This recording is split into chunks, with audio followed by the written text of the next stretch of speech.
हुँ भनेर पर्खिन पनि तयार हुन्छ।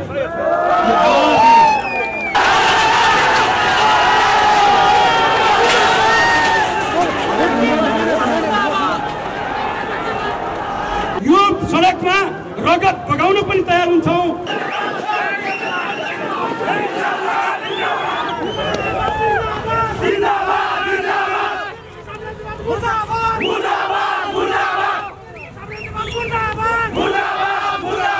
खुकुरीले पुगेन भने त्योभन्दा ठुल्ठुलो लडाइँ हाल्न, त्यो लडाइँ बोक्न, त्यो लडाइँ बिहोर्न तयार भएर हामी निक्लेका पार्टीका मान्छेहरू यहाँ सबै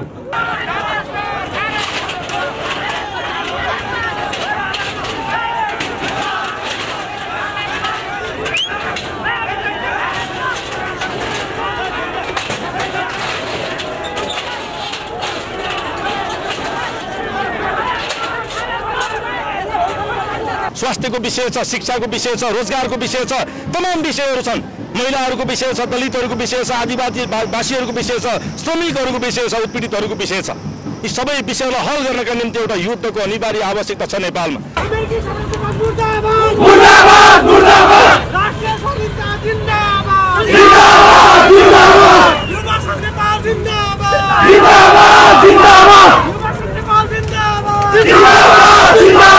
जो संसद भवन यही अगाडि छ, यदि ती त्यस्ता राष्ट्रघाती चिजहरू यो संसदमा यदि टेबुलिङ हुन्छन् भने हामीलाई कुनै सत्ताको माया छैन, कुनै गठबन्धनको माया छैन।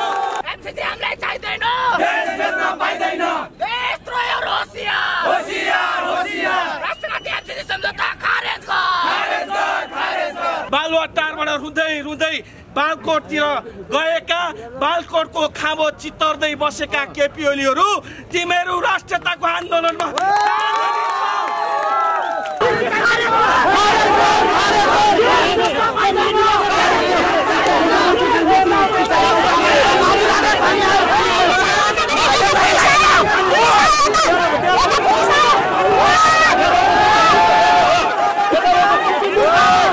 दलालहरूको चाकरीमा रूपान्तरण भएको एउटा मुठीभर जुन शक्ति छ, त्यो शक्ति आजको परिवर्तनको विरुद्धमा अथवा आजको नेपाली समाजको गतिको विरुद्धमा छ। नेपालको सेनालाई यो प्रश्न सोधिनेवाला छ कि तिमी स्वाधीनताको पक्षमा कि विपक्षमा? प्रत्येक नेपालीले यो प्रश्नको जवाब दिनुपर्छ। नेपालको प्रहरीले यो जवाब दिनुपर्छ।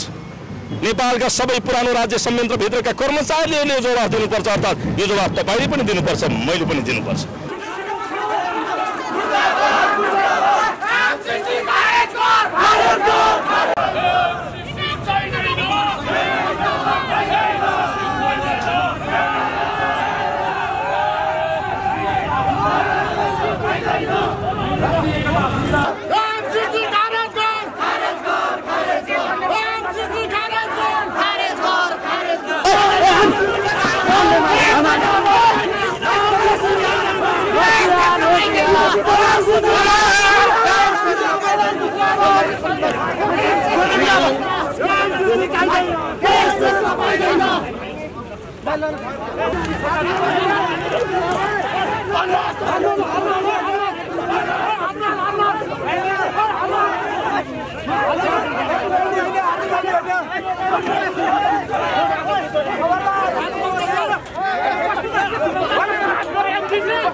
आज मात्रै हामीले जसरी कुनै पनि चीजको अन्त्येष्टि हुन्छ त्यसै गरी एमसीसी को पनि अन्त्येष्टि आज कात्रो सेतो कात्रो बानेर गरेका छौं। यो देशलाई कुनै हालतले एमसीसी स्वीकार्य छैन। हाम्रो भूमिमा हाम्रो देशमा एक चिम्टी माटो हाम्रो रगत भन्दा ठुलो हुन्छ भन्ने कुरा पनि हामी भन्न चाहन्छौं। हामी अनुरोध गर्न चाहन्छौं आजका मितिदेखि कुनै पनि राजनीतिक पार्टीका नेताहरूले यो अनुदानको बारेमा यो चाहिँ राष्ट्रघाती चिजको बारेमा लिनुपर्छ भनेर कसैले भन्छ भने अब यो अनरासुई सडकमा उभिएर भन्ने छ ती नेताहरू ती सांसदहरूलाई हामी ठाउँको ठाउँ कालो मोसो लाउने छौँ। हामी समाजको रूपमा बहिष्कार गर्नेछौँ र हामी आग्रह गर्न चाहन्छौँ अहिले सत्ता गठबन्धनको हिसाबले नेपाली कांग्रेस प्रमुख रूपमा सत्तामा छ। त्यसको अध्यक्ष सभापति सम्मानित प्रधानमन्त्री शेरबहादुर देउवा आज देशको प्रधानमन्त्री हुनुहुन्छ। म एउटा आग्रह गर्न चाहन्छु यदि जो संसद भवन यही अगाडि छ यदि ती त्यस्ता राष्ट्रघाती चिजहरू यो संसदमा यदि टेबलिङ हुन्छन् भने हामीलाई कुनै सत्ताको माया छैन, कुनै गठबन्धनको माया छैन, हामीलाई कुनै माया छैन। त्यसो भएको कारणले हामीलाई देश प्यारो छ, हामीलाई हाम्रो मातृभूमि प्यारो छ, हामीलाई सत्ता गठबन्धन सत्ताको कुनै लोभ छैन। हिजो जतिखेर केपी ओलीले यही संसदमा उभिएर एमसीसी को पक्षमा बोलिरहँदा विद्रोहको झण्डा बोक्ने यो अनरासुई हो। त्यसो भएको कारणले यो हिजो जतिखेर राष्ट्रियताको पक्षमा उभियो, जतिखेर सुस्ता महेशपुर कालापानी यस्ता पशुपतिनगरमा भारतले सीमा मिच्दै गर्दा पनि यो कलम र तारा अङ्की झण्डा यिनै सडकमा फहराएर भारतीय विस्तारवाद भन्ने यो अनरासुई हो। आज अमेरिकी साम्राज्यवादले जुन किसिमले पैसाको लोभमा केही नेताहरूलाई किन्ने, केही पार्टीहरूलाई किन्ने, केही सांसदहरूलाई किन्ने जुन ढङ्गको एउटा प्रपञ्च रचिरहेको छ, हामी सबै नेपालीको तर्फबाट भन्न चाहन्छौँ, अनरासुईको तर्फबाट भन्न चाहन्छौँ तपाईहरुलाई पैसा पुगेको छैन भने एमसीसी को रकम भन्दा बढी रकम नेपाली जनताले दिनेछन्। त्यसो भएको कारणले एक पैसामा लोभिएर एउटा अमेरिकी डलरमा लोभिएर देशको स्वाभिमान बेच्ने काम नगर्नुस्, देशको अस्मिता लुट्ने काम नगर्नुस्। सबभन्दा पहिला म नेपाली कांग्रेसलाई भन्न चाहन्छु। त्यस पछाडि मेरो एउटा आग्रह छ, अस्ति बालुवाटारबाट रुँदै बालकोटतिर गएका, बालकोटको खाँबो चितर्दै बसेका केपी ओलीहरू तिमीहरू राष्ट्रियताको आन्दोलनमा, तिमीहरू देशभक्तिपूर्ण आन्दोलनमा कहाँनेरि छौ? यो अनरासुईले प्रश्न गरिरहेको छ। हामी भन्न चाहन्छौँ हिजो ठिकै हो, हिजो प्रधानमन्त्री बालकोट जानुभएछ होला, सम्बन्ध सुधार गर्नुहोस्, तर प्रधानमन्त्रीले एउटा चीज ल्याउनु भयो कि ल्याउनु भएन आज सम्पूर्ण देशवासीलाई जान्ने इच्छा छ।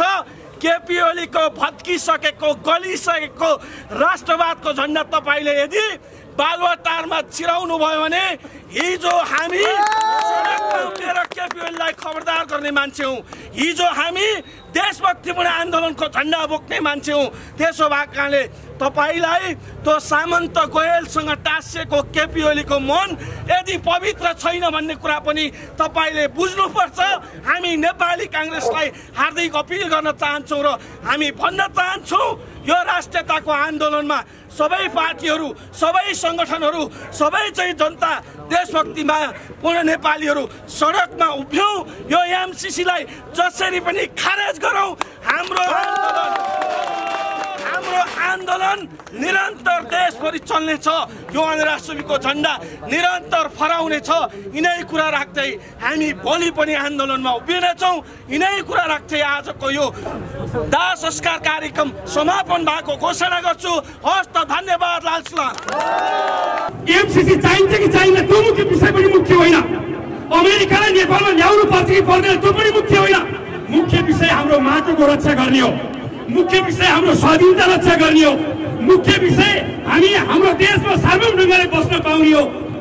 आदरणीय न्यायप्रेमी दाजुभाइ दिदीबहिनीहरू, अमेरिका जुन देशमा बस्यो, अमेरिका जुन देशमा गयो, चाहे त्यो सुरक्षाको नाममा होस्, चाहे शान्ति सुरक्षाको नाममा होस्, चाहे विकासको नाममा होस्, चाहे जुनसुकै नाममा गयो, अमेरिका जुन ठाउँमा गयो त्यो देश शान्तिले बसेको छैन। त्यो देशमा हत्या बढेको छ, हिंसा बढेको छ, द्वन्द्व बढेको छ। यदि एमसीसी संसदबाट पारित भयो भने फेरि यहाँ द्वन्द्व सुरु हुन्छ। आन्दोलनकारीको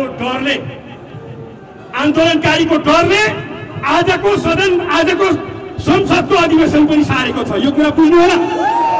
आन्दोलनकारीको डरले तपाईको चाहिँ आजको सदन आजको संसद पनि सारेको छ। आन्दोलनकारीको डरले हो, आन्दोलनकारीको ताकतले हो यो सरेको। म भन्न चाहन्छु आदरणीय न्यायप्रेमी, भागभन्डामा हामीलाई मतलब छैन। नेपाली जनतालाई प्रधानमन्त्री शेरबहादुर देउवा बनुन् कि प्रधानमन्त्री केपी ओली बनुन् कि प्रधानमन्त्री प्रचण्ड बनुन्, जनतालाई त्यो सरकारको विषय होइन। जनतालाई शिक्षा चाहियो, जनतालाई रोजगार चाहियो, जनतालाई शान्ति सुरक्षा चाहियो, जनतालाई स्कुल चाहियो, जनतालाई उपचार चाहियो। जनताले त्यो चाहन्छ। प्रधानमन्त्री को हुन्छ हामीलाई सरोकार छैन, हामी आन्दोलनकारीलाई पनि सरोकार छैन। नेपाली जनतालाई के छ, राष्ट्रिय स्वाधीनताको एउटा रक्षा हुन जरुरी छ। आदरणीय न्यायप्रेमी दल समुदाय, हामीले एउटा तर्क होइन, हामीले दुईटा तर्क होइन, हामीले 5वटा तर्क होइन, हामीले 10वटा तर्क होइन, हामीले हजारौँवटा तर्क दिन सक्छौँ। एमसीसी राष्ट्रघाती छ र यो जनघाती छ भन्ने आन्दोलनकारी साथीहरूलाई पनि जिम्मेवार र संयमित रहन चाहन्छु। मैले भने हामीलाई चाइनाको अर्थतन्त्रसँग सरोकार छैन, हामीलाई भारतको अर्थतन्त्रसँग सरोकार छैन, अमेरिका धनी छ हामीलाई त्यहाँ पनि सरोकार छैन। हामीलाई सरोकार एउटा छ, हामी गरिब भए पनि के भन्छ नि, हामी आफ्नै पौरखमा बाँच्न चाहन्छौँ, हामी आफ्नै स्वाधीनतामा बाँच्न चाहन्छौँ, हामी आफ्नै स्वाभिमानमा बाँच्न चाहन्छौँ। त्यसकारणले यो राष्ट्रघाती एमसीसी सम्झौता खारेज हुनुपर्छ अथवा हामीलाई चाहिँदैन। तपाईँले भन्न सक्नुहुन्छ, तपाईले भन्न सक्नुपर्छ राष्ट्रघाती एमसीसी खारेज गर, राष्ट्रघाती एमसीसी खारेज गर, जनघाती एमसीसी खारेज गर, गो ब्याक अमेरिका। अमेरिकाको राष्ट्रपतिलाई जति प्रिय आफ्नो स्वाधीनता लाग्छ त्यो भन्दा 1000 गुणा प्रिय नेपालीहरूलाई नेपालीको स्वाधीनतामा लाग्छ। किनभने हाम्रो देश अहिलेसम्म कसैको पनि गुलाम भएको देश होइन। हिजोको पुर्खाले खुकुरी समाएर भए पनि लडे। अब हामी खुकुरीले पुगेन भने त्योभन्दा ठुल्ठुलो लडाइँ हाल्न, त्यो लडाइँ बोक्न, त्यो लडाइँ बिहोर्न तयार भएर हामी निक्लेका पार्टीका मान्छेहरू यहाँ सबै। यहाँ सिपी गजुरेल कमरेड पनि आउनु भएको छ, उहाँको कपाल पनि त्यसै फुलेको होइन। यहाँ मोहन विक्रम कमरेड पनि हुनुहुन्छ, उहाँको पनि कपाल त्यसै फुलेको होइन नि। अघि हेर पछि हेर तेरो हातको लौरो भने जस्तो यदि आजको संसदको अधिवेशन फेरि चाहिँ 8 गते सारेको छ, यदि 8 गते यसले पारितै गर्यो भने, मानव एकछिनको लागि पारितै गरे, रातारात सांसद किनबेचको कुरा भयो, सबै गठबन्धनका दलहरू आफ्नो आफ्नो च्याके धर्नामा होला। दुर्गा पौडेल बाहेक अथवा राष्ट्रिय जनमोर्चा बाहेक भन्छु म, किन राष्ट्रिय जनमोर्चा यहाँ आन्दोलनमा हुनुहुन्छ। त्यस विभिन्न राति खेलमेलो होला, पैसाको कुरा पनि होला। पैसाको कुरा तपाईँले खाएको कुरा त लुक्दैन नि, लुक्ने भए त प्रधानमन्त्री र पुष्पकमल दाहालले लेखेको चिठी लुक्थ्यो नि, कसरी निक्लिन्छ। त्यसकारणले गर्दा तपाईँले जनतालाई राष्ट्रलाई ठाँटेर तपाईँको आफ्नो कुर्सी र सत्ताको एउटा आयु लामो बनाउन चाहनुहुन्छ भने त्यहाँ हामी खबरदारी गर्न चाहन्छौँ, त्यो सम्भव छैन। आदरणीय साथीहरू, फेरि भोलि नै यो 8 दलको बैठक बसेर पर्सिको कार्यक्रममा योभन्दा अझै उच्च सङ्घर्षको कार्यक्रम लिएर हामी आउनेछौँ। मैले भन्न खोजेको के हो भने अहिले हामी टोपी लगाएर आछौँ, अब शिरमा कफन बाँधेर आउँछौँ। खाँचो पर्यो भने 2-4 जना शहीद हुन पनि तयार हुन्छौँ। खाँचो पर्यो भने यो सडकमा रगत बगाउन पनि तयार हुन्छौँ। खाँचो पर्यो भने यो देशको दलाल सत्ताको मुख्य अड्डामा बम बनेर पड्किन पनि तयार हुन्छ। यो चाहिँ तपाईँको यो भाषण मात्रै पनि होइन, यो आन्दोलनकारीको सेन्टिमेन्टलाई देखेर चर्को बोलेको कुरा पनि होइन। यो स्वाधीनताको विषय भनेको निकै महत्त्वपूर्ण विषय हो। यो गठबन्धन, यो सत्ता, यो कुर्सी, यो कसको मन्त्रीको पद, कसको योसँग हामीलाई सरोकार छैन। त्यसकारणले गर्दा राष्ट्रघाती एमसीसी परियोजनाको चाहिँ त्यो टन्टा छ, त्यो टन्टा नबोके हुन्छ देउबाजीले, त्यो टन्टा नबोके हुन्छ प्रचण्डजीले, त्यो टन्टा नबोके हुन्छ तपाईँको एमाले। हामी भन्न चाहन्छौँ त्यसकारणले हामीसँग रातो रगत छ, हामीसँग आक्रोश पनि छ, हामीसँग पार्टी पनि छ, हामीसँग सङ्गठन पनि छ। खाँचो पर्यो भने सत्ता पनि हुन्छ, खाँचो पर्यो भने सेना पनि हुन्छ, थाहा भन्नुभएको छ। त्यसकारणले गर्दा म तपाईँहरूको बिचमा अन्तिममा आजको आन्दोलनमा तपाईँहरू आउनुभयो, सबैलाई म धन्यवाद दिन चाहन्छु। सबैलाई म हाम्रो पार्टीको तर्फबाट लाल सलाम भन्न चाहन्छु, कमरेड विप्लवको तर्फबाट पनि तपाईँलाई लाल सलाम भन्न चाहन्छु। त्यसकारणले गर्दा तपाईँहरूले हाम्रो आन्दोलनलाई साथ दिनुहोस्, प्रभावकारी बनाउनुहोस्, र चाहिँ यो आन्दोलनलाई हामीले चाहिँ उच्चतम ढङ्गले लैजान्छौँ। यदि आन्दोलन पारित गऱ्यो भने, किन साम्राज्यवादी र दलाल पुँजीवादको गठजोड भयो भने, एमसीसी पारितै भयो भने पनि बल्ल आन्दोलन चर्किनेछ। आन्दोलनको स्वरूप यतिमा मात्रै अड्डिने छैन। त्यो आन्दोलनमा अरू चाहिँ चिजहरू छुट्टिनेछ। म यति भनेर तपाईँको बिचबाट हाम्रो जनप्रिय पार्टी नेपाल कम्युनिस्ट पार्टी र यो आन्दोलनकारीको तर्फबाट बिदा हुन्छु। धन्यवाद। लाल सलाम। ठुलो सङ्कटको बिचबाट गुज्रिरहेको छ र त्यसकारण चाहिँ हामी के भन्छौँ भने अब यो सङ्कटबाट निकास दिनको निम्ति चाहिँ हामी अब नयाँ ढङ्गले अगाडि बढ्नु जरुरी छ। एमसीसी सम्झौता खारिज गर्नको निम्ति हामीले जुन अभियान चलाउँदै गऱ्यौँ, हिजोसम्म आइपुग्दा हाम्रा 5वटा पार्टी र एउटा मोर्चाले आयोजना गरेको नेपाल बन्द र हिजो यही नै भएको विभिन्न घटनाहरूमा प्रहरी र आन्दोलनकारीहरूका बिचमा भएको भिडन्त र आज देशैभरि यो कार्यक्रममा जुन उपस्थिति भएको छ, त्यसले गर्दा के कुरा प्रश्न हुन्छ भने लाखौँ जनताहरू, देशभक्तहरू, यहाँका क्रान्तिकारीहरू यो एमसीसी सम्झौता खारिजको पक्षमा छन् र केही मुठीभर मान्छेहरू र खास गरेर सरकारको नेतृत्व गरिरहेका प्रधानमन्त्री चाहिँ के भन्छन् भने एमसीसीलाई खारिज गर्नुपर्छ। अब यहाँ देशमा एउटा ठुलो ध्रुवीकरण भएको छ। देशमा एउटा किन ध्रुवीकरण भएको छ भने लाखौँ जनताहरू के भनिरहेका छन् भने यो एमसीसी सम्झौता खारिज हुनुपर्छ। आज भन्दा अगाडि यो बहस थियो कि यो एमसीसी सम्झौता चाहिँ राष्ट्रघाती छ कि छैन, यो नेपाली जनताको लागि आवश्यक छ कि छैन भन्ने बहस थियो। अहिले त्यो बहस छैन, त्यो चरण पार गरिसकेको छ। आज आम जनता तपाईँ गएर जहाँसुकै हेर्नुहोस्, बसमा कुरा भइरहेको छ, होटेलहरूमा कुरा भइरहेको छ, चिया पसलमा कुरा भइरहेको छ, सडकमा कुरा भइरहेको छ। एमसीसी सम्झौता खारिज हुनुपर्छ। लाखौँ नेपाली जनताहरू सडकमा उत्रिएका छन्। तपाईँ हिजो र आजको मात्रै हिसाब गर्नुहुन्छ भने लाखौँ जनता सडकमा उत्रिसकेका छन्, सडकबाट आवाज उठाइरहेका छन् कि अब एमसीसी सम्झौता खारिज हुनुपर्छ। तर यो देशको प्रधानमन्त्रीले के भन्दैछन् भने एमसीसी सम्झौता म संसदमा टेबल गर्छु। तपाईँहरूलाई थाहा छ 4 गते चाहिँ जब शेरबहादुर देउवाले अब जसरी पनि म यसलाई टेबल गर्छु भनेर भनिसकेपछि त्यो दिन हामीले बन्दको आयोजना गर्यौँ। त्यो दिन हजारौँ जनताहरू सडकमा उत्रिए, किनभने त्यो सम्झौता टेबल गर्न उनीहरू चाहँदैन। अहिलेको अवस्था के छ भने त्यसलाई टेबल गरेर जसरी पनि टेबल गरेर एमालेसँग मिलेर नेपाली कङ्ग्रेसले त्यसलाई पारित गर्ने र त्यसलाई लागू गर्ने भनेर उनीहरू त्यो योजनामा छन्। त्यसकारण चाहिँ यदि एमसीसी सम्झौता खारिज गरिएन भने त्यसको परिणाम के हुन्छ भन्ने कुरा सायद शासक वर्गले यो सोचिसकेका छैन। उनीहरूले त्यो सोच्न सकिरहेका छैनन्। लाखौँ जनता सडकमा किन उत्रिए? यसको विरुद्धमा जनताको जुन अभिमत छ त्यो अभिमतलाई कुल्चिन खोजियो भने त्यसको विरुद्धमा अब देशमा अर्को विकराल स्थिति पैदा हुनेवाला छ। यहाँ देशमा अहिले 2टा सम्भावनाहरू छ।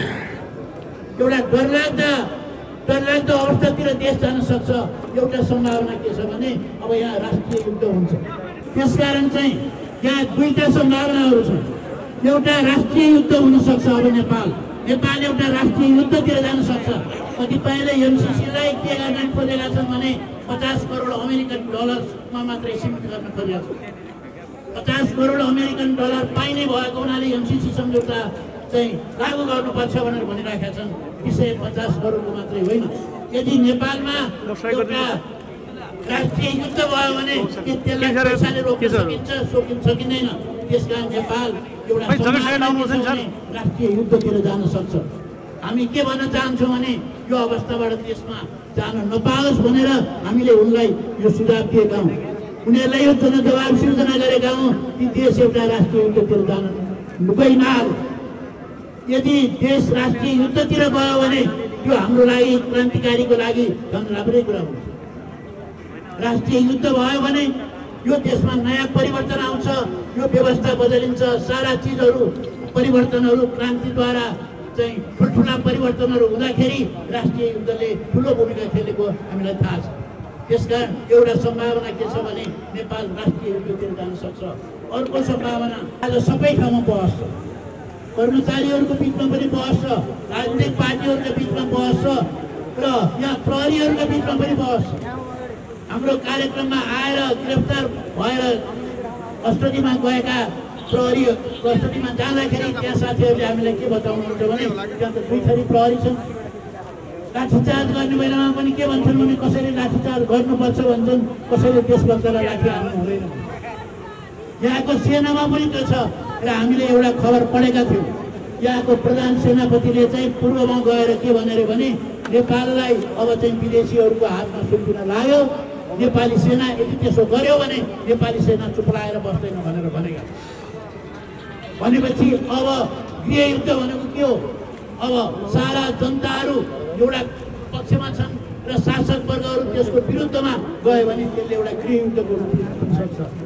यदि बाह्य हस्तक्षेप भयो, नेपालको राष्ट्रिय स्वाधीनतामाथि दमन भयो भने यहाँ राष्ट्रिय युद्ध हुन सक्छ। राष्ट्रिय युद्धतिर जाने र गृहयुद्धतिर जाने ठुलो खतरा अहिले पैदा भएको छ।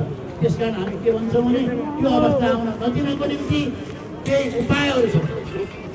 हामीले सुझाव पनि दिन चाहन्छौँ। हामी अहिले यो देश गृहयुद्धतिर जाओस् भन्ने हामीले चाहेका छैनौँ। हामीले राष्ट्रिय युद्ध पनि भइहालोस् भन्ने चाहेका छैनौँ। त्यसबाट देशलाई बचाउनको निम्ति केही उपायहरू छन्, तर ती उपायहरूलाई लागू गर्न सकियो भने त्यो देश बच्न सक्छ, त्यताबाट जानबाट बच्न सक्छ। त्यो भनेको के हो भने एक मात्र उपाय छ।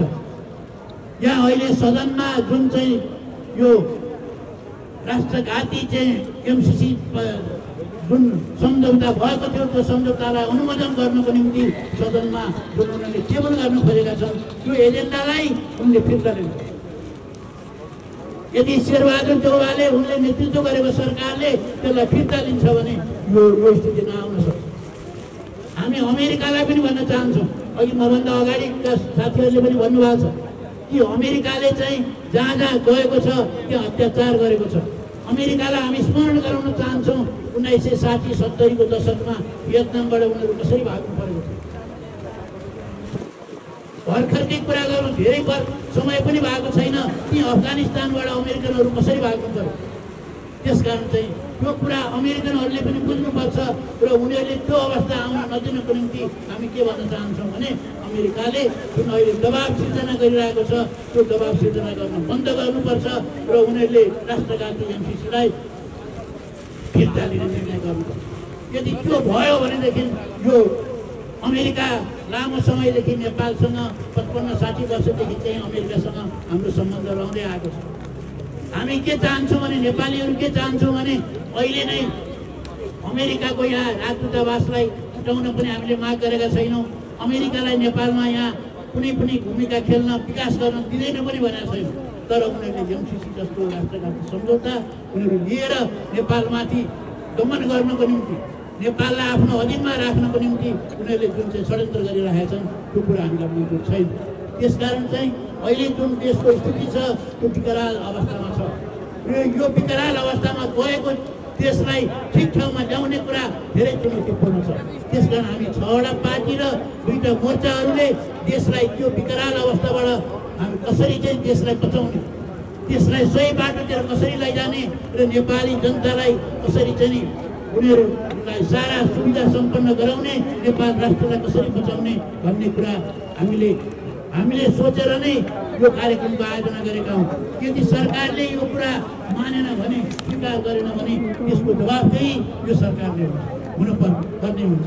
अब जस्तो भन्नु हामीले बारम्बार उनीहरूलाई भन्यौँ यो राष्ट्रघाती सम्झौता खारिज गर भनेर भन्दाखेरि शेरबहादुर देउवाले के भन्छन् भने उल्टो त्यसलाई लत्याउँदै गएर उनले चाहिँ अब अझ टेबल गर्ने भनेर भनिरहेका छन्। अघि मभन्दा अगाडि भन्ने साथीहरूले नै भन्नुभयो यो टेबल गर्ने कुराको चाहिँ के सम्बन्ध छ, एमसीसीलाई टेबल गर्ने कुराको के अर्थ छ भनेदेखि त्यो टेबल गरेर मात्रै छोडिदिने भने होइन।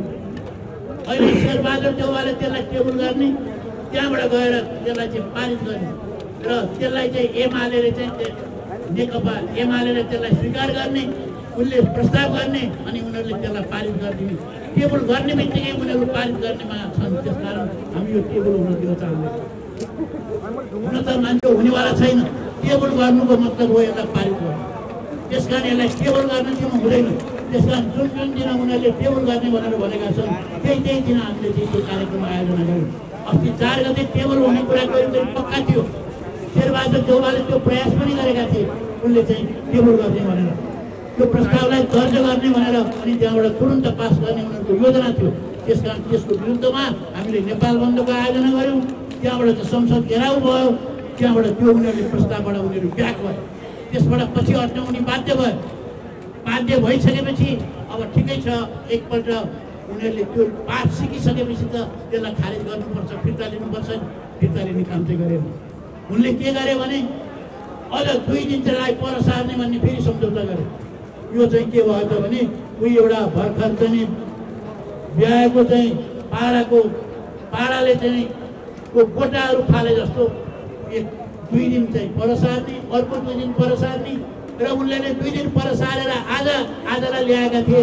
आज पनि हामीले यो कार्यक्रम राखेको हुनाले अब यो पास टेबल गर्न सम्भव छैन, यो पास गर्न सम्भव छैन भनेपछि आज पनि 2 दिन पर सार्ने, अब अर्को 2 दिन पर सार्ने, यो तरिकाले उनीहरू थ्याङ्क यू, धेरै धेरै धन्यवाद छ। हजुरको शुभ नाम? बसन्त बोगटी। बसन्त बोगटी। हजुर, आज यो एमसीसीको आन्दोलनमा तपाईँहरू आउनुभयो, एउटा शान्तिपूर्ण किसिमले आन्दोलन पनि सञ्चालन गर्नुभयो। अबका आन्दोलनहरू कसरी अगाडि बढ्छ? एउटा तपाईँहरूको विचारको आन्दोलन पनि छ एकातर्फ एमसीसीको आन्दोलन पनि छ, के कुरा राख्दिन पर्छ? ठिक छ, हामीलाई थाहा छ कि यहाँसम्म आइपुग्दा यो स्वाधीनताको आन्दोलनको विषयमा सम्पूर्ण नेपाली जनता र राष्ट्र चाहिँ सुस्पष्ट भएको छ।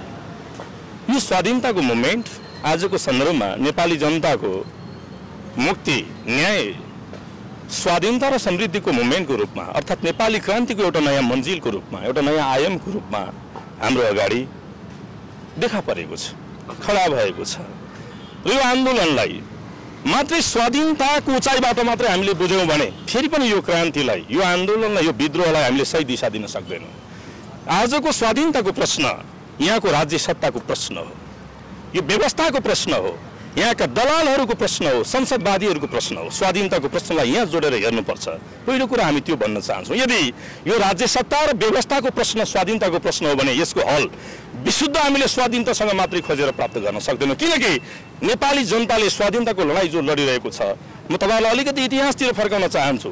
जो 1816 मा जुन सुगौली सन्धि भयो, त्यस यता नेपाली जनताले कुनै न कुनै रूपबाट स्वाधीनताको लडाइँ लडिरहेको छ। भारतीय विस्तारवादको विरुद्धमा हामी कौँ पटक लडेका छौँ? तपाईँलाई थाहा छ, अहिले पनि भारतीय विस्तारवादबाट नेपालका भूमिहरू 73 भन्दा बढी ठाउँहरूमा अतिक्रमित भएका छन्। लेक, लिम्पियाधुरा र कालो पानीका विषयहरूमा हामीले कयौँ पटक सङ्घर्ष गरेका छौँ, बलिदान गरेका छौँ, हामी गिरफ्तार भएका छौँ। परन्तु किन हामी स्वाधीन हुन सकेनौँ? र आज अर्को नयाँ स्वाधीनताको आन्दोलनमा अर्को नयाँ प्रश्न एमसीसी एउटा नयाँ सङ्कटको रूपमा आएको छ। त्यसकारण मैले भन्न खोजेको स्वाधीनताको प्रश्न विशुद्ध स्वाधीनताको आन्दोलनसँग मात्रै जोडेर हेर्ने होइन, यसलाई आजको नेपालको राज्य सत्ता र व्यवस्थासँग, यसका अनुचरहरूसँग, यसका दलालहरूसँग, मतियारहरूसँग जोडेर हेर्नुपर्छ। त्यसरी हेर्दा यो स्वाधीनताको आन्दोलन अबका दिनमा यो सत्ता र व्यवस्थालाई उच्छेद गर्ने र नयाँ सत्ता, नयाँ व्यवस्था, जुन सत्ता वा व्यवस्था जनअधीनस्थ हुनेछ, नेपालका बहुसङ्ख्यक युवाहरूको, उत्पीडितहरूको, मजदुरहरूको, किसानहरूको, श्रमजीवीहरूको व्यवस्था नेपालमा निर्माण गर्नुपर्नेछ र हामी यो आन्दोलनलाई त्यो उचाइसम्म विकास गर्न चाहन्छौँ। कमरेड, अब एक किसिमले हेर्ने हो भने तपाईँहरूसँग सँगै बन्दुक बोकेर लडेका केही शक्तिहरू अहिले पनि सरकारमा छन् र सत्तासीन छन्। उनीहरूले बाहिर देखावटी भनौँ अथवा मनैदेखि भनौँ एमसीसीको विरोध जस्तो गरेको पनि देखाइरहेका छन् र सत्ताको स्वाद पनि चाखिरहेका छन्।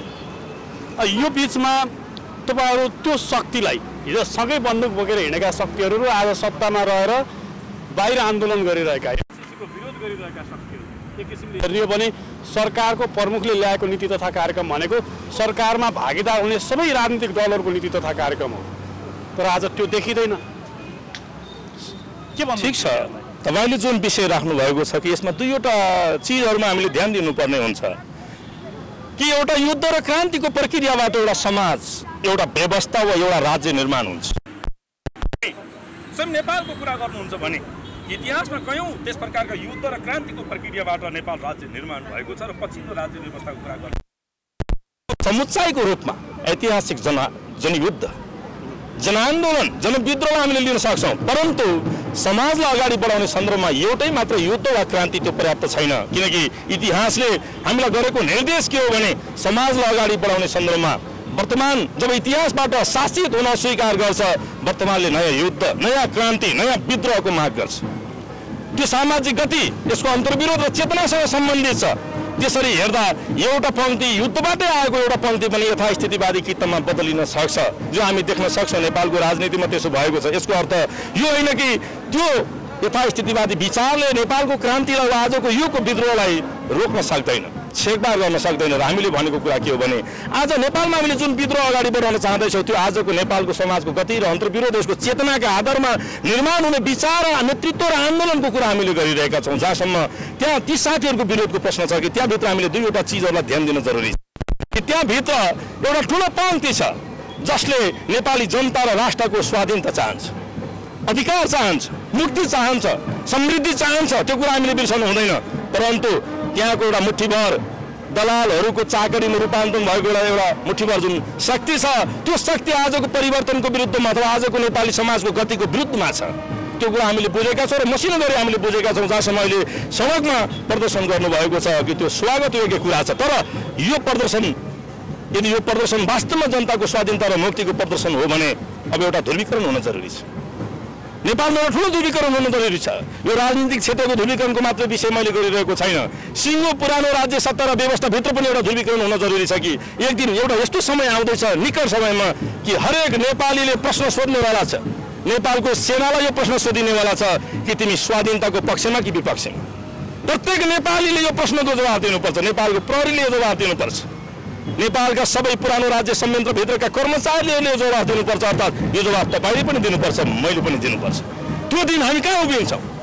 वास्तवमै हामी देशभक्तहरू हौँ भने, वास्तवमै हामी स्वाधीनता प्रेमी हौँ भने, वास्तवमै हामी अग्रगमन चाहन्छौँ भने, यो देशमा क्रान्ति चाहन्छौँ भने हामी स्वाधीनताको मोर्चामा उभिन तयार हुनुपर्छ। आजको स्वाधीनताको मोर्चा भनेको हामीले हाकिरहेका छौँ, क्रान्तिकारीहरूले हाकिरहेका छन्। हाम्रो गौरवशाली पार्टी नेपाल कम्युनिस्ट पार्टी क्रान्तिकारी माओवादीले हाकिरहेको छ। यो मोर्चामा उभिन तयार हुनुपर्छ। र यस अनुसार एउटा ठुलो ध्रुवीकरण देशभक्तहरूको, प्रगतिशीलहरूको, क्रान्तिकारीहरूको एउटा ठुलो ध्रुवीकरण नेपालमा हुँदैछ। त्यो ध्रुवीकरणको आदिले यो व्यवस्थालाई ध्वस्त गर्दैछ। नेपालको कम्युनिस्ट आन्दोलन भनेको दशकौँ बितिसक्यो, धेरै वर्ष 50 वर्ष बितिसक्यो। ती कम्युनिस्ट आन्दोलनहरूबाट आजसम्म आइपुग्दा कम्युनिस्ट पार्टीहरू टुटफुट भएका छन्, विचारबाट विचलित भएका छन्। हिजो तपाईँहरूसँगै सहयोद्धा बन्दुक बोकेर क्रान्तिमा होमिएका व्यक्तिहरू आज सत्ताको भागीदार बनिरहेका छन्। कोही तपाईँहरू बन्दुक बोक्नुपर्छ, अझै क्रान्ति गर्नुपर्छ अथवा शान्तिपूर्ण क्रान्ति गर्नुपर्छ भनेर तपाईँहरू एकातर्फ हुनुहुन्छ, कोही अर्कातर्फ छन्। कसरी सम्भव छ कमरेड? यो सम्भव छ। युद्धको नियम हुन्छ, अर्थात् समाजको विकासको एउटा नियम हुन्छ। म सबै युवा साथीहरूलाई अनुरोध गर्न चाहन्छु, एकपटक हामी फर्केर हाम्रो इतिहास पढ्नुपर्छ। हामीले संसारलाई हेऱ्यौँ, संसारलाई बुझ्यौँ, संसारलाई पढ्यौँ, तर यसो गर्दै गर्दा हामीले नेपाललाई पढेनौँ जति हामीले नेपाललाई पढ्नु पर्थ्यो, हाम्रो इतिहासलाई पढेनौँ। आजको नेपाल कसरी निर्माण भएको छ? युद्धभन्दा बाहिरबाट कुनै समाज, कुनै राज्य, मैले अघि पनि भने त्यो निर्माण असम्भव छ। र युद्ध किन हुन्छ कि जब अन्तर्विरोधहरू, जब सामाजिक अन्तर्विरोधहरू एउटा उचाइमा पुग्छन्, जब ती अन्तर्विरोधहरूलाई हल गरेर राज्य व्यवस्था असफल हुन्छ, राज्य सत्ता तत्कालीन यथास्थितिमा रहेको सत्ता असफल हुन्छ, त्यसपछि युद्धको माग हुन्छ। युद्धको विषय कुनै एउटा पार्टीको विषय हुन सक्दैन, यो सबै नेपाली जनता र राष्ट्रको विषय हो। तपाईँ भन्नुहोस्, आज स्वाधीनताको विषय सँगसँगै जनतन्त्रको विषय छ, जनजीविकाको विषय छ। यो चिज हल गरेर यो व्यवस्था सक्षम छ। स्वास्थ्यको विषय छ, शिक्षाको विषय छ, रोजगारको विषय छ, तमाम विषयहरू छन्। महिलाहरूको विषय छ, दलितहरूको विषय छ, आदिवासीहरूको विषय छ, श्रमिकहरूको विषय छ, उत्पीडितहरूको विषय छ।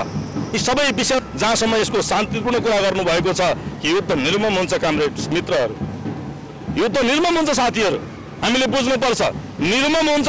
नेपाली जनता त आज पनि युद्धकै प्रक्रियामा छ। शासकहरूले हामीमाथि एक प्रकारको युद्ध प्रत्यक्ष वा अप्रत्यक्ष रूपमा हामीलाई लगाइरहेकै छन्। तपाईँ जनताको आवाज लिएर सडकमा बोल्ने स्थिति छ यो देशमा। हामी गिरफ्तारी हुन्छौँ, हामीलाई हिरासतमा राखिन्छ, हामीलाई जेल नेल र हत्करी लगाइन्छ। त्यो हामीमाथि लादिएको युद्ध होइन। हाम्रा आवाजहरू स्वस्फूर्त रूपमा राख्न किन वञ्चित गरिन्छ? तपाईँ संसद भवन अगाडि उभिएर स्वाभिमानपूर्वक आफ्नो विषयहरू किन राख्न पाउनुहुन्न? किन यस प्रकारको घेराबन्दी गरिन्छ? यसकारण जनतामाथि प्रतिक्रियावादी व्यवस्थाले निरन्तर युद्ध लादेकै हुन्छ र जनताले त्यसको उच्चतामा पुगेपछि एउटा जुन खबरदारी गर्छ, एउटा मात्रै युद्धको कुरा हामी गर्दै हामी अन्त्यतर्फ पनि छौँ। तपाईँलाई एउटा प्रश्न गर्छु, हिजो यस्तै व्यवस्था थियो, यस्तै व्यवस्थाको अन्त्यको लागि भनेर तपाईँहरूले 51 सालदेखि बन्दुक बोक्नु भयो र शान्ति प्रक्रियामा आउनुभयो।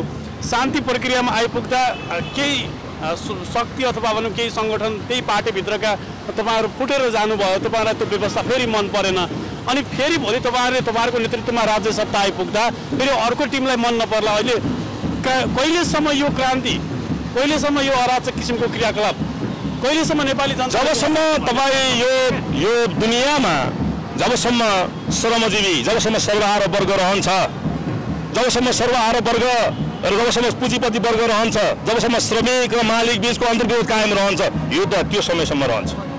यो हाम्रो कुरा होइन, यो समाज विकासको कुरा हो र कुनै पनि एउटा युद्धले अर्को युद्धलाई निषेध गर्न सक्दैन। कुनै पनि एउटा युद्धले अर्को युद्धलाई निषेध गर्नका निम्ति त्यो युद्ध अर्को युद्धका निम्ति त्यसले नयाँ आयामहरू उत्पन्न गरेको हुन्छ। युद्धको निरपेक्ष समाधान हुन सक्दैन, किनकि युद्धको कुरा तपाईँ जो गर्नुहुन्छ गतिको कुरा हो। युद्धको कुरा भनेको तपाईँभित्र पनि एउटा युद्ध छ, तपाईँभित्र पनि एउटा अन्तर्विरोध छ, त्यो गति छ, अन्तर्विरोध छ, त्यसले तपाईँभित्र पनि एउटा युद्ध छ। यसकारण नेपाली जनताभित्र एउटा युद्ध सङ्गठित भइरहेको छ। नेपाली जनताको मात्रै कुरा होइन मित्र, सिङ्गो विश्व एउटा युद्धको स्थितिमा छैन, विश्व एउटा युद्धको स्थितिमा छैन। तपाईँ चीनको कुरा गर्नुहोस्, तपाईँ भारतको कुरा गर्नुहोस्, तपाईँ अफगानिस्तानको कुरा गर्नुहोस्, तपाईँ युक्रेनको कुरा गर्नुहोस्, तपाईँ रसियाको कुरा गर्नुहोस्, के युद्ध तपाईँ देखिरहनु भएको छैन? तपाईँ सिरियाको कुरा गर्नुहोस्, तपाईँ लिबियाको कुरा गर्नुहोस्। युद्धभन्दा बाहिरको समाजको कल्पना हामी गर्न सक्दैनौँ, युद्धभन्दा बाहिर समाज हुन सक्दैन। त्यसकारण हामीले भनेको कुरा के हो भने हामी हाम्रो युगमा हामीले चाहेको व्यवस्था निर्माण गर्न चाहन्छौँ, न कि यी दलाल र प्रतिक्रियावादीहरूको यस प्रकारको जुलुम र हुकुमी। हामी यो जुलुम र हुकुमी अन्त गर्न चाहन्छौँ र हाम्रो युगमा हाम्रा युवाहरूले चाहेको, हाम्रा मजदुरहरूले चाहेको, हाम्रा जनताहरूले चाहेको, हाम्रा किसानहरूले, विद्यार्थीहरूले चाहेको व्यवस्था हामी निर्माण गर्न चाहन्छौँ। यो निर्माणको प्रक्रियामा जब राज्य व्यवस्था यसको अवरोध बनेर खडा हुन्छ भने यसलाई ध्वंस गर्नु हाम्रो अनिवार्य कर्तव्य हुन जान्छ, आजका क्रान्तिकारीहरूको अनिवार्य कर्तव्य हुन जान्छ र युद्धलाई यही रूपमा बुझ्नुपर्छ। एमसिसीको सवालमा म थोरै मात्रै प्रश्न गर्छु।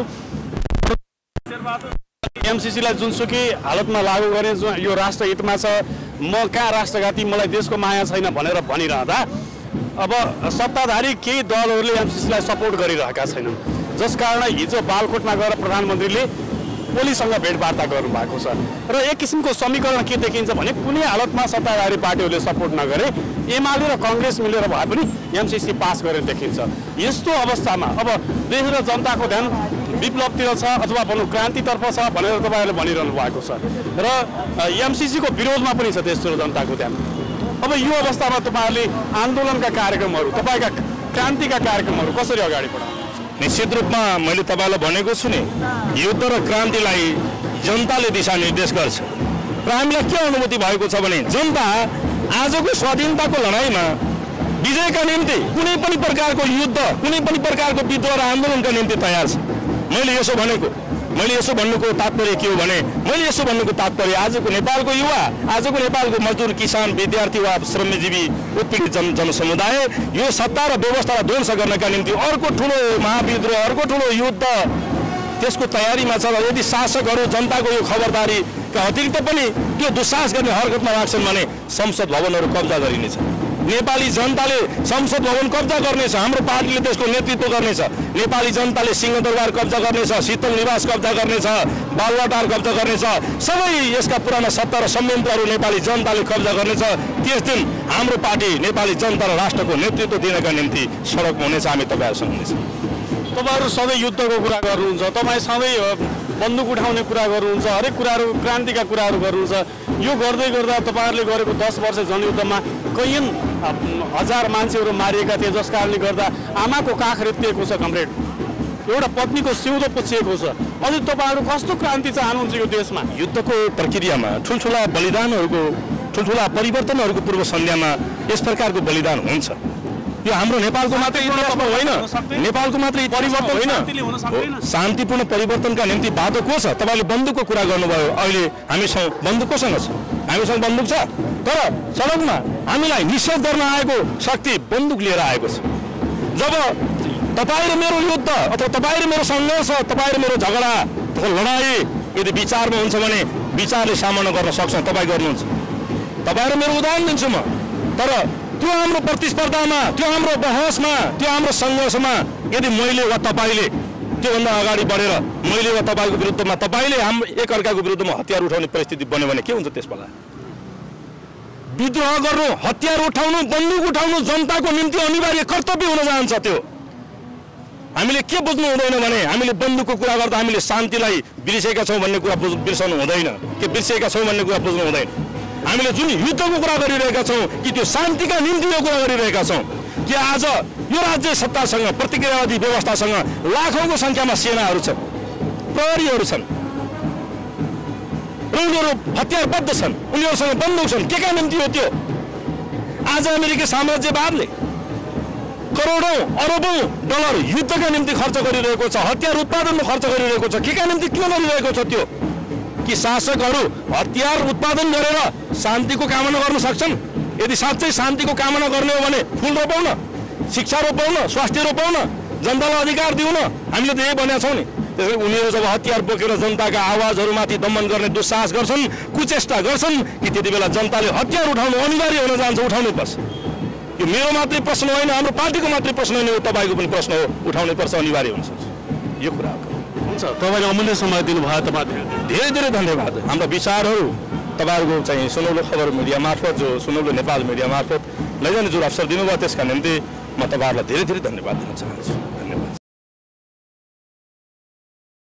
जहाँसम्म यसको शान्तिपूर्ण कुरा गर्नुभएको छ कि युद्ध निर्मम हुन्छ, कामरेड मित्रहरू, युद्ध निर्मम हुन्छ साथीहरू, हामीले बुझ्नुपर्छ। निर्मम हुन्छ। नेपाली जनता त आज पनि युद्धकै प्रक्रियामा छ। शासकहरूले हामीमाथि एक प्रकारको युद्ध प्रत्यक्ष वा अप्रत्यक्ष रूपमा हामीलाई लगाइरहेकै छ नि। तपाईँ जनताको आवाज लिएर सडकमा बोल्ने स्थिति छ यो देशमा। हामी गिरफ्तारी हुन्छौँ, हामीलाई हिरासतमा राखिन्छ, हामीलाई जेल नेल र हत्करी लगाइन्छ। त्यो हामीमाथि लादिएको युद्ध होइन। हाम्रा आवाजहरू स्वस्फूर्त रूपमा राख्न किन वञ्चित गरिन्छ? तपाईँ संसद भवन अगाडि उभिएर स्वाभिमानपूर्वक आफ्नो विषयहरू किन राख्न पाउनुहुन्न? किन यस प्रकारको घेराबन्दी गरिन्छ? यसकारण जनतामाथि प्रतिक्रियावादी व्यवस्थाले निरन्तर युद्ध लादेकै हुन्छ र जनताले त्यसको उच्चतामा पुगेपछि एउटा जुन खबरदारी गर्छ, एउटा मात्रै हामी अन्त्यतर्फ पनि छौँ। तपाईँलाई एउटा प्रश्न गर्छु। हिजो यस्तै व्यवस्था थियो, यस्तै व्यवस्थाको अन्त्यको लागि भनेर तपाईँहरूले 51 सालदेखि बन्दुक बोक्नु भयो र शान्ति प्रक्रियामा आउनुभयो। शान्ति प्रक्रियामा आइपुग्दा केही शक्ति अथवा भनौँ केही सङ्गठन त्यही पार्टीभित्रका तपाईँहरू फुटेर जानुभयो। तपाईँहरूलाई त्यो व्यवस्था फेरि मन परेन अनि फेरि भोलि तपाईँहरूले तपाईँहरूको नेतृत्वमा राज्य सत्ता आइपुग्दा फेरि अर्को टिमलाई मन नपर्ला। अहिले कहिलेसम्म यो क्रान्ति, कहिलेसम्म यो अराजक किसिमको क्रियाकलाप, कहिलेसम्म नेपाली जनता? जबसम्म तपाईँ यो दुनियाँमा जबसम्म श्रमजीवी, जबसम्म सर्वहारा वर्ग रहन्छ, जबसम्म सर्वहारा वर्ग र जबसम्म पुँजीपति वर्ग रहन्छ, जबसम्म श्रमिक र मालिक बीचको अन्तर्विरोध कायम रहन्छ, युद्ध त्यो समयसम्म रहन्छ। यो हाम्रो कुरा होइन, यो समाज विकासको कुरा हो र कुनै पनि एउटा युद्धले अर्को युद्धलाई निषेध गर्न सक्दैन। कुनै पनि एउटा युद्धले अर्को युद्धलाई निषेध गर्नका निम्ति त्यो युद्ध होइन, अर्को युद्धका निम्ति त्यसले नयाँ आयामहरू उत्पन्न गरेको हुन्छ। युद्धको निरपेक्ष समाधान हुन सक्दैन, किनकि युद्धको कुरा तपाईँ जो गर्नुहुन्छ गतिको कुरा हो। युद्धको कुरा भनेको तपाईँभित्र पनि एउटा युद्ध छ, तपाईँभित्र पनि एउटा अन्तर्विरोध छ, त्यो गति छ, अन्तर्विरोध छ, त्यसले तपाईँभित्र पनि एउटा युद्ध छ। यसकारण नेपाली जनताभित्र एउटा युद्ध सङ्गठित भइरहेको छ। नेपाली जनताको मात्रै कुरा होइन मित्र, सिङ्गो विश्व एउटा युद्धको स्थितिमा छैन, विश्व एउटा युद्धको स्थितिमा छैन। तपाईँ चीनको कुरा गर्नुहोस्, तपाईँ भारतको कुरा गर्नुहोस्, तपाईँ अफगानिस्तानको कुरा गर्नुहोस्, तपाईँ युक्रेनको कुरा गर्नुहोस्, तपाईँ रसियाको कुरा गर्नुहोस्, के युद्ध तपाईँ देखिरहनु भएको छैन? तपाईँ सिरियाको कुरा गर्नुहोस्, तपाईँ लिबियाको कुरा गर्नुहोस्। युद्धभन्दा बाहिरको समाजको कल्पना हामी गर्न सक्दैनौँ, युद्धभन्दा बाहिर समाज हुन सक्दैन। त्यसकारण हामीले भनेको कुरा के हो भने हामी हाम्रो युगमा हामीले चाहेको व्यवस्था निर्माण गर्न चाहन्छौँ, न कि यी दलाल र प्रतिक्रियावादीहरूको यस प्रकारको जुलुम र हुकुमी। हामी यो जुलुम र हुकुमी अन्त्य गर्न चाहन्छौँ र हाम्रो युगमा हाम्रा युवाहरूले चाहेको, हाम्रा मजदुरहरूले चाहेको, हाम्रा जनताहरूले चाहेको, हाम्रा किसानहरूले, विद्यार्थीहरूले चाहेको व्यवस्था हामी निर्माण गर्न चाहन्छौँ। यो निर्माणको प्रक्रियामा जब राज्य व्यवस्था यसको अवरोध बनेर खडा हुन्छ भने यसलाई ध्वंस गर्नु हाम्रो अनिवार्य कर्तव्य हुन जान्छ, आजका क्रान्तिकारीहरूको अनिवार्य कर्तव्य हुन जान्छ र युद्धलाई यही रूपमा बुझ्नुपर्छ। एमसिसीको सवालमा म थोरै मात्रै प्रश्न गर्छु। एमसिसीलाई जुनसुकै हालतमा लागू गर्ने जो यो राष्ट्रहितमा छ, म कहाँ राष्ट्रघाती, मलाई देशको माया छैन भनेर भनिरहँदा अब सत्ताधारी केही दलहरूले एमसिसीलाई सपोर्ट गरिरहेका छैनन्, जसकारण हिजो बालकोटमा गएर प्रधानमन्त्रीले ओलीसँग भेटवार्ता गर्नुभएको छ र एक किसिमको समीकरण के देखिन्छ भने कुनै हालतमा सत्ताधारी पार्टीहरूले सपोर्ट नगरे एमाले र कङ्ग्रेस मिलेर भए पनि एमसिसी पास गरेर देखिन्छ। यस्तो अवस्थामा अब देश र जनताको ध्यान विप्लवतिर छ अथवा भनौँ क्रान्तितर्फ छ भनेर तपाईँहरूले भनिरहनु भएको छ र एमसिसीको विरोधमा पनि छ देश र जनताको ध्यान। अब यो अवस्थामा तपाईँहरूले आन्दोलनका कार्यक्रमहरू, तपाईँका क्रान्तिका कार्यक्रमहरू कसरी अगाडि बढाउनुहुन्छ? निश्चित रूपमा मैले तपाईँलाई भनेको छु नि, युद्ध र क्रान्तिलाई जनताले दिशानिर्देश गर्छ र हामीलाई के अनुभूति भएको छ भने जनता आजको स्वाधीनताको लडाइँमा विजयका निम्ति कुनै पनि प्रकारको युद्ध, कुनै पनि प्रकारको विद्रोह र आन्दोलनका निम्ति तयार छ। मैले यसो भन्नुको तात्पर्य के हो भने, मैले यसो भन्नुको तात्पर्य आजको नेपालको युवा, आजको नेपालको मजदुर, किसान, विद्यार्थी वा श्रमजीवी उत्पीडित जनसमुदाय यो सत्ता र व्यवस्थालाई ध्वंस गर्नका निम्ति अर्को ठुलो महाविद्रोह, अर्को ठुलो युद्ध त्यसको तयारीमा छ। र यदि शासकहरू जनताको यो खबरदारीका अतिरिक्त पनि त्यो दुस्साहस गर्ने हरकतमा राख्छन् भने संसद भवनहरू कब्जा गरिनेछ। नेपाली जनताले संसद भवन कब्जा गर्नेछ, हाम्रो पार्टीले त्यसको नेतृत्व गर्नेछ। नेपाली जनताले सिंहदरबार कब्जा गर्नेछ, शीतल निवास कब्जा गर्नेछ, बालुवाटार कब्जा गर्नेछ, सबै यसका पुराना सत्ता र संयन्त्रहरू नेपाली जनताले कब्जा गर्नेछ। त्यस दिन हाम्रो पार्टी नेपाली जनता र राष्ट्रको नेतृत्व दिनका निम्ति सडकमा हुनेछ। हामी तपाईँहरूसँग हुनेछौँ।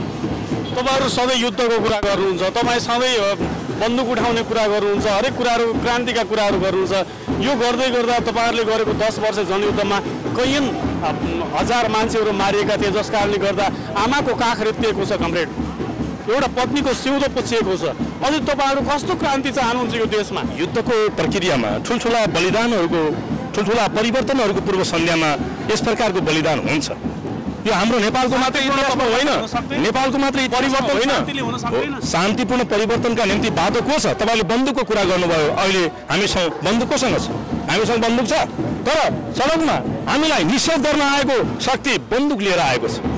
जब तपाईँ र मेरो युद्ध अथवा तपाईँ र मेरो सङ्घर्ष, तपाईँ र मेरो झगडा, लडाइँ यदि विचारमा हुन्छ भने विचारले सामना गर्न सक्छौँ। तपाईँ गर्नुहुन्छ, तपाईँ र मेरो उदाहरण दिन्छु म।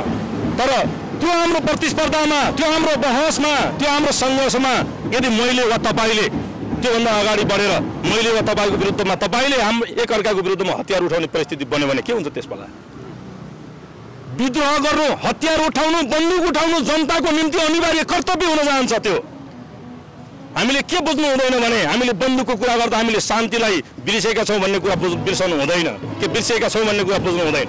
हामीले जुन युद्धको कुरा गरिरहेका छौँ कि त्यो शान्तिका निम्ति यो कुरा गरिरहेका छौँ कि आज यो राज्य सत्तासँग, प्रतिक्रियावादी व्यवस्थासँग लाखौँको सङ्ख्यामा सेनाहरू छन्, प्रहरीहरू छन् र उनीहरू हतियारबद्ध छन्, उनीहरूसँग बन्दुक छन्। के का निम्ति हो त्यो? आज अमेरिकी साम्राज्यवादले करोडौँ अरबौँ डलर युद्धका निम्ति खर्च गरिरहेको छ, हतियार उत्पादनमा खर्च गरिरहेको छ। के का निम्ति किन गरिरहेको छ त्यो? कि शासकहरू हतियार उत्पादन गरेर शान्तिको कामना गर्न सक्छन्? यदि साँच्चै शान्तिको कामना गर्ने हो भने फुल रोपाउन, शिक्षा रोपाउन, स्वास्थ्य रोपाउन, जनतालाई अधिकार दिउन। हामीले त यही भनेका छौँ नि। त्यसैले उनीहरू जब हतियार बोकेर जनताका आवाजहरूमाथि दमन गर्ने दुस्साहस गर्छन्, कुचेष्टा गर्छन् कि त्यति बेला जनताले हतियार उठाउनु अनिवार्य हुन जान्छ। उठाउनै पर्छ। यो मेरो मात्रै प्रश्न होइन, हाम्रो पार्टीको मात्रै प्रश्न होइन, यो तपाईँको पनि प्रश्न हो। उठाउनै पर्छ, अनिवार्य हुन्छ यो कुरा हो। हुन्छ, तपाईँले अमूल्य समय दिनुभयो, तपाईँ धेरै धेरै धन्यवाद। हाम्रा विचारहरू तपाईँहरूको चाहिँ सुनौलो खबर मिडिया मार्फत, जो सुनौलो नेपाल मिडिया मार्फत लैजाने जुन अवसर दिनुभयो त्यसका निम्ति म तपाईँहरूलाई धेरै धेरै धन्यवाद दिन चाहन्छु। धन्यवाद।